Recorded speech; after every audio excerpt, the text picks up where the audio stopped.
Welcome to another ranking show. And today we are going to do the task of ranking perhaps one of the most underrated bands of all time, and that is none other than Giuffria. And Giuffria, if you look up in the dictionary, there should be a word right next to them that says melodic rock band, and that describes them right to a T. If there's one band that describes melodic rock and roll, that's definitely Giuffria. And while their time wasn't a long time, they still managed to put out two albums on the beleaguered MCA label, which probably for them was the kiss of death because these guys, despite that, they still had a single that made the top 40 and had a couple songs that reached slightly above the top 40. But, proper promotion probably could have made this band much bigger. And also the inner turmoil of the band, another thing. So basically, they formed initially Gregg Giuffria, the formerly of Angel, and David Glen Eisley kind of got together in the early 80s and started writing and working together. And after a period of time, they kind of separated because nothing was going on there, and then they got back together again. And once they did, they were able to get a really solid lineup together and release their very first album, which of course was the self-titled album, Giuffria, which came out in 1984. And looking back on their short-lived career, despite everything that went on there, um, they did well with the two albums. In my estimation, these are two solid albums. So we're gonna do on my end here. We're gonna sit down real quick and give you our ranking. Although it's only two albums, we're gonna tell you which one we like better and why. And after that, we're gonna name our top 10 Jafria songs, and that's it. No honorable mentions because they only have so many songs out here, so we wanted to focus really strongly on the 10 that are that we chose for this episode. So without further ado, let's we're going to give you our number two, and that album is going to be the debut. Came out in November 12th, 1984. So um, hard to believe, 40 years ago this week. 40 years ago. It's so hard to believe saying that. I remember sitting in the Buffalo Memorial Auditorium watching these guys open for Foreigner, and man, what a long, long time it seems like in some aspects, but I can still remember that concert like yesterday, believe it or not. Probably because it was one of my earliest shows that I ever got to see. So definitely was a great time. Um, at that point to see these guys since they never did another US tour after that, and for that matter, they never toured off of their second album. So getting back to the debut here, 45 minutes and 28 seconds in length, and like we mentioned, it's on the dreaded MCA Music Cemetery of America label. Which back then everybody MCA was signing a lot of hard rock bands and stuff. But who would have thought that, they would have ended up the way they ended up with many, many bands they just misrepresented. They weren't properly promoted. All they did was sign these guys, and then, sometimes you got lucky, like Night Ranger did with MCA, and then other times, look at Triumph. They had some really good albums, and then all of a sudden they get on MCA and downward spiral, unfortunately. All right, so. Um, The debut album obviously features Gregg Giuffria on keyboards, Craig Goldy on guitars, the great David Glen Eisley on lead vocals and harmonica, Chuck Wright on bass, who many you guys all know Chuck Wright, I'm sure, formerly of Quiet Riot and a couple other bands, and of course Alan Krigger on drums. So that's the lineup that recorded this album. Gregg Giuffria is listed as the main producer. Lee DiCarlo was an associate producer. Andy Johns actually did a bunch of engineering work on this album and stuff like that. So he's not actually listed as the producer, but he is the lead engineer on this album, which it's probably one of the reasons why it sounds so good, for sure. So the album kicks off in really good style. Do Me Right, Call to the Heart, Don't Tear Me Down. Definitely a solid album from start to finish. Just a few songs near the end that kind of gets where I kind of lose it a little bit myself. But I tell you, the first 7 or 8 songs really solid album. And this is where Craig Goldy pretty much debuted. He would end up going on to record with none other than the great Ronnie James Dio. And yeah, sadly, these guys inner turmoil kind of took over after this album and tour was over, and sadly, you know, that's what happened. They kind of went their separate ways, spelt the end of the original lineup. So then they ended up getting back together with some, Krigger stayed on drums, Alan Krigger, and then David on vocals, David Glen Eisley, Greg on keyboards, and then our number one album, we gave the nod to Silk and Steel. You know, what a great album cover, by the way, on Silk and Steel. I didn't give them the ranking on the album cover, but I'll tell you, the album cover is one of the best ones for sure. So this was the second album that was released on May 5th, 1986. Also on MCA Records and recorded in a bunch of recording studios over the course of time. So this album features, of course, the three remaining holdovers from the initial band of Krigger, Giuffria, and Eisley. And adding to the mix were a young hot guitarist, Lanny Cordola, and David Sikes on bass, who played with Aldo Nova at one point. So for this album, it was co-produced with David Glen Eisley and Gregg Giuffria, and the main producer on the album was Pat Glasser, a name familiar with many of you Night Ranger fans, as he was their producer for a few albums there. And yeah, I thought they did a great job. This album is just a smidge better than the debut. I mean, what a dreamy track kicks off with the No Escape, just a great song to get the album kick started and going into the beautiful power ballad Love You Forever.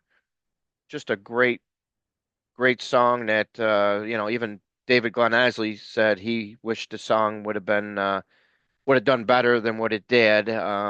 That's the song he felt that they should have pushed, um, to help get this album rolling. Instead, I Must Be Dreaming was released as the first single, and it didn't do bad. It did chart. Came in at number 52 on the charts. And other than that, though, you really didn't hear much on the radio off this album, unfortunately, which is a shame because it's really got some die-hard tracks, great songs on here, Heartache and Change of Heart, I Must Be Dreaming, Girl, just some great melodic rock. If this is you love keyboard, dreamy, great keyboard with some great vocals and a nice guitar added to the mix, this is the album for you. Definitely should have done a lot better than what it did, but by the time with the lineup changes and being on the MCA label, it just kind of did them in, unfortunately. Um, that was the problem back then. You run into a lot of issues with some of these record labels put their eggs all in one basket and didn't really properly promote all the people they were signing. And sadly, that's just a shame because who knows how big Giuffria could have became had they been able to stay together, make a couple more albums, and go from there. We're going to give the nod to Silk and Steel over the debut. So now we're going to give you what our Top 10 Giuffria songs, counting from 10 all the way down to the best.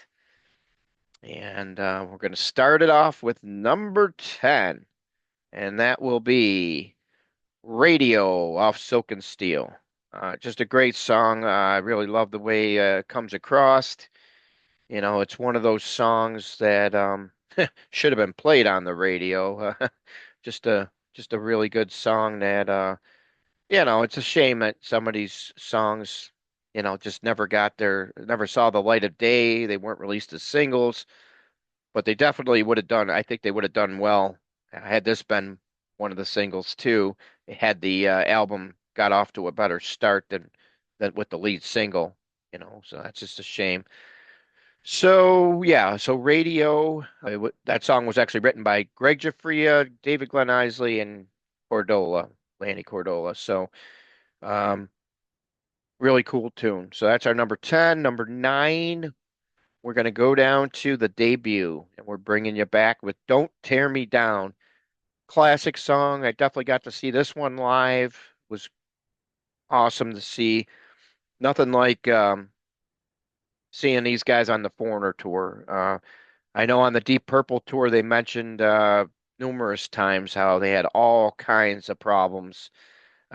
Mainly quoted as Richie Blackmore was was the main culprit there. Obviously, he thought that Giuffria was getting a little too big, too much applause, too much notice opening for Deep Purple on their Perfect Strangers tour. So they really, sadly, knocked down a lot of the things that was associated with the band. So um, I guess Deep Purple they didn't know what they were getting into by having Giuffria open, and they made their whole life basically pretty uncomfortable, shortening their sets, giving them half the lights, half the sound, and to quote David Glen Eisley, they were messing with us pretty good. So, it's just a shame because that was the return of Deep Purple back in the States here, after that lengthy absence there, the Mark II version. And it's just a shame, although I don't think they got too much bad publicity about the way Giuffria was treated or handled until well many years down the road after the fact when it all came out in the wash. Um, so it didn't really affect them any. They went out and made another album and did another tour, and then uh, they broke up again. So it's just weird how that always happens here. But the Foreigner tour, they really, with Foreigner being enshrined in the Rock and Roll Hall of Fame in a few days here. They were actually really loved working with Foreigner and touring with him. He's like, it was quoted, you couldn't ask to be touring with two totally diverse bands, both really great bands in their own right.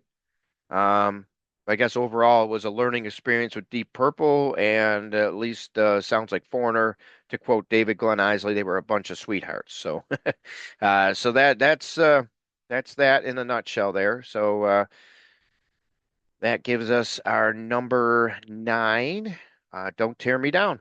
And we're going to go right into number 8 with Do Me Right, which was another great song and the album track that kicked off of the debut album. That was the first song on the side 1 there. Great song, way to get the album started. And, you heard that keyboard introduction and the playing of Craig Goldy, followed by the vocals of David Glen Eisley. Just, this band just does not get enough credit even many years later down the road here. So that's what we're here for. We're definitely going to honor them here and let people know, hey, this is the best songs they have out. We already told you which album we picked there. So without further ado, we're going to stick with the debut for number 7, and that is Trouble Again. Another phenomenal song on the album that just a lot of these songs on the first album are very similar. They all have a lot of great keyboard playing, a lot of great vocals, and tons of guitar and guitar solos, and just great songs that just stand out. And it's really great when you go back and listen to these albums down the road here because you only got 2 albums to listen to, but yeah, it definitely brings back a lot here for sure. 7, Trouble Again. Number 6, we are going with none other than the ballad from Soak and Steel. That's Love You Forever.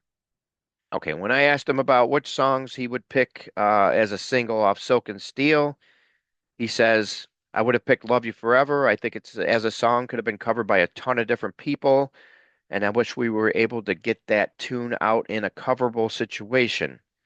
He said at that point in time, had country music been where it was today, he thought that undoubtedly the song would have been covered by major country artists.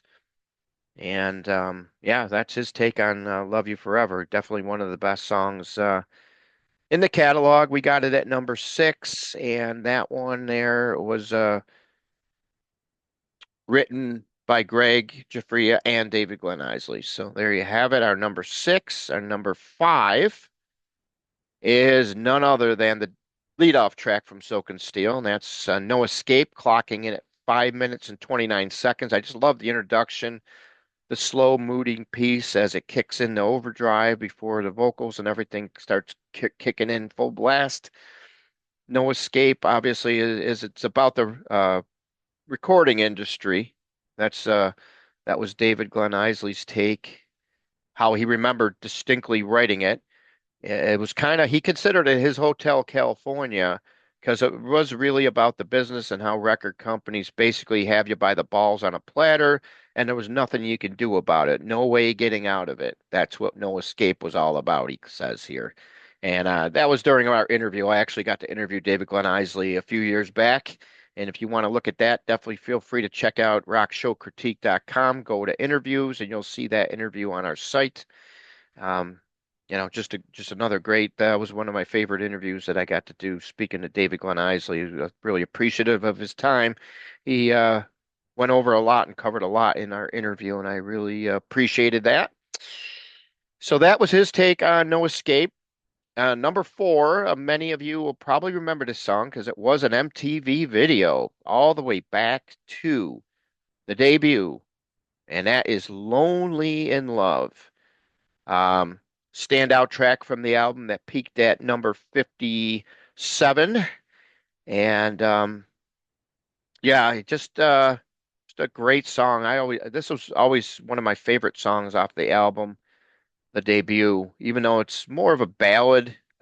Definitely to me it stands out as one of the best songs on the album, and that was another one that was written by both DGE and Gregg Giuffria. So Lonely in Love. Lone single released from Silk and Steel, and that's I Must Be Dreaming, which once again that clocked in at number 52. Not good enough to really get a lot of airplay. Did have a video for it. It sadly just didn't do what they were hoping to do, and it was actually a cover song that was interesting. Interestingly enough, that was done by it was a Mink DeVille cover written by Willie DeVille. So they covered that song, and not too bad that it went all the way up to number 52. So awesome song at number 3 for us, and our number 2 song. Definitely, if you're not familiar with this song, I highly, highly, highly recommend you getting a listen to this one off of Silk and Steel, and that's none other than Change of Heart. Oh man, I love the change of the pace of the song, how it kind of swings and sways, kicks in, kicks out. It's almost like just a phenomenal song the way it kicks in. That chorus is something to be remembered forever if you ever get to hear that one. If you're familiar with the song, you know what I'm talking about. Just a great song. Change of Heart. It was actually written by DGE before the band back in like 1980. I think he said he wrote it, but when he brought it in because they needed a couple songs to fill out the album, Silk and Steel, him and Greg kind of reworked on it a little bit, so Greg got a writing credit on it as well. So, but it was definitely a David Glen Eisley song that was brought in from years ago. And number one, have no doubt, uh, the song that put them on the map that, what can you say about it?